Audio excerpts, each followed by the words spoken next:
Indonesia merupakan negara dengan sumber daya alam yang melimpah, wilayah yang luas, serta memiliki berbagai macam ragam dan budaya. Tidak lupa dengan keindahan flora dan fauna lainnya. Namun, dengan jumlah penduduk sekitar 268 juta jiwa, Indonesia tidak luput dari banyaknya masalah. Salah satunya ialah kepedulian masyarakat terhadap lingkungan sangatlah kecil.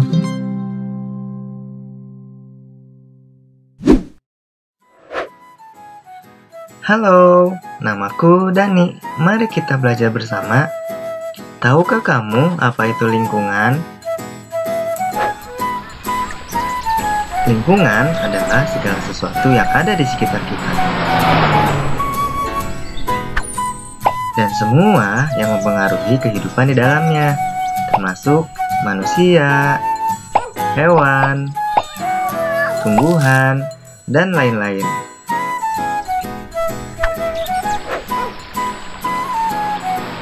Jadi begitu teman-teman.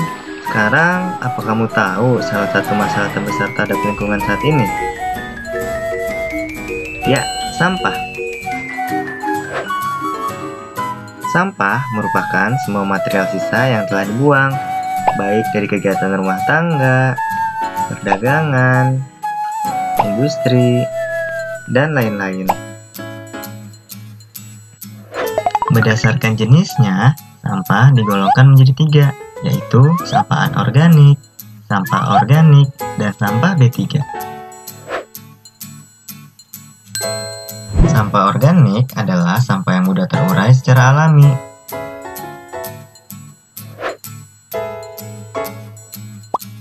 Ini adalah contoh sampah organik dan para pengurai.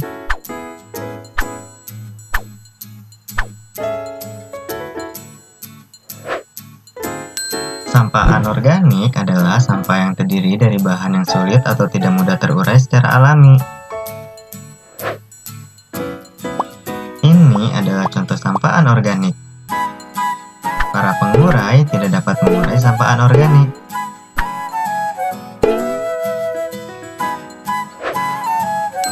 Sampah B3 adalah sampah yang terdiri dari bahan beracun dan berbahaya.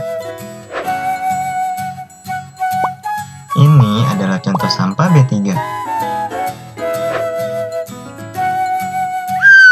Sampah B3 memiliki beberapa karakteristik seperti mudah meledak, mudah terbakar, bersifat infeksius, dan beracun.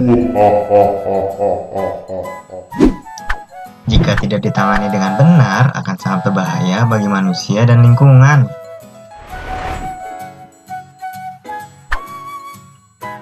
Menurut data Kementerian Lingkungan Hidup dan Kehutanan, Indonesia memproduksi sampah hingga 65 juta ton, dan kini jumlahnya terus meningkat tiap tahunnya. Sekarang, apa kamu tahu bahaya apa yang dapat ditimbulkan sampah terhadap manusia dan juga lingkungan? Tumpukan sampah yang tidak diolah dan dibuang begitu saja akan menimbulkan bau tidak sedap, dan juga menjadi tempat tinggal para mikroba penyebab penyakit. Mikroba ini dapat berpindah-pindah karena dibawa oleh lalat atau serangga lainnya. Jika hinggap di makanan kita, bisa bikin kita gampang sakit dan gak produktif. Kayak temanku ini, si Ira, dia sering kena diare. Di sekolah pun, dia kurang bersemangat. Temanku yang lain, si Denny, dia sering gatal-gatal karena air kotor. Yang lebih parah lagi, temanku si Bimo. Kata dokter, dia terinfeksi virus hepatitis A karena lingkungan kotor. Kasian. Selain itu, sampah yang dibuang sembarangan jelas dapat menimbulkan pencemaran lingkungan. Contohnya, sungai dekat rumahku ini, airnya kotor dan bau karena warga sudah terbiasa membuang sampah ke sana. Airnya pun sering meluap saat hujan. Padahal, berdasarkan data Badan Nasional Penanggulangan Bencana, setidaknya tercatat 1.805 kejadian banjir pada tahun 2016 sampai 2017.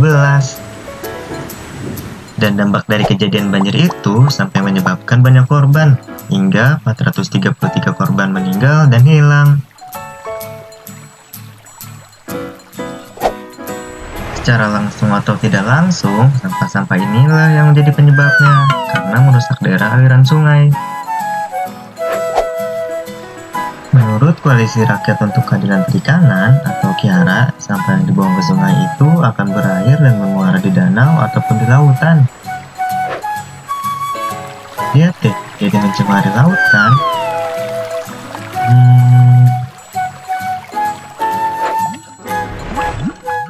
Menurut peneliti, Indonesia membuang limbah plastik ke laut sebanyak 3,2 juta ton dan berada di urutan kedua sebagai negara penyumbang sampah ke laut terbanyak setelah Cina.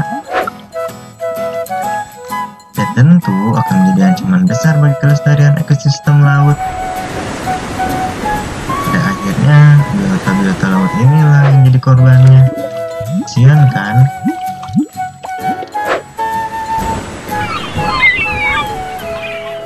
Sekarang kamu tahu kan pentingnya menjaga dan peduli terhadap lingkungan? Tapi semua ini tak harus selalu terjadi, karena kita bisa mengubahnya dari awal. Pertama, ubahlah pola pikir. Mulailah berpikir untuk tidak membuang sampah sembarangan, karena sampah kita adalah tanggung jawab kita. Kedua, biasakan untuk memilah sampah berdasarkan jenisnya terlebih dahulu, karena apabila sudah tercampur akan sulit untuk dipisahkan. Ketiga, biasakan diri dengan gaya hidup 3R, yaitu reduce, reuse, dan recycle. Reduce adalah usaha untuk mengurangi sampah di kehidupan sehari-hari. Contohnya mengurangi penggunaan tisu dan menggantinya dengan membawa sapu tangan. Lalu membeli kemasan isi ulang sabun atau sampo daripada membeli botol baru setiap kali habis. Seperti di Kota Bogor saat ini, sebagai upaya untuk mengurangi sampah, pemerintah menetapkan setiap minimarket atau pusat pembelanjaan dilarang untuk menyediakan kantong plastik dan menggantinya dengan membawa wadah belanja atau kantong belanja. Reuse adalah menggunakan sampah atau barang yang masih bisa digunakan kembali. Contohnya seperti menggunakan kaleng bekas Astor menjadi tempat pensil, atau menggunakan botol plastik bekas untuk pot tanaman.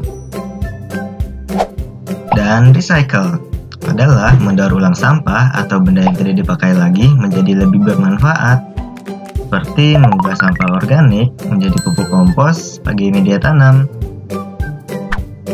Lalu, mengubah sisa bungkus kopi menjadi kerajinan tangan, atau menjadikan oli bekas sebagai pelumas gear kendaraan.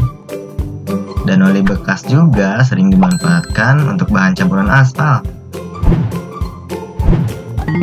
Dengan begitu, kita dapat membantu menyelamatkan lingkungan di Indonesia dan membuat bumi kita menjadi lebih baik.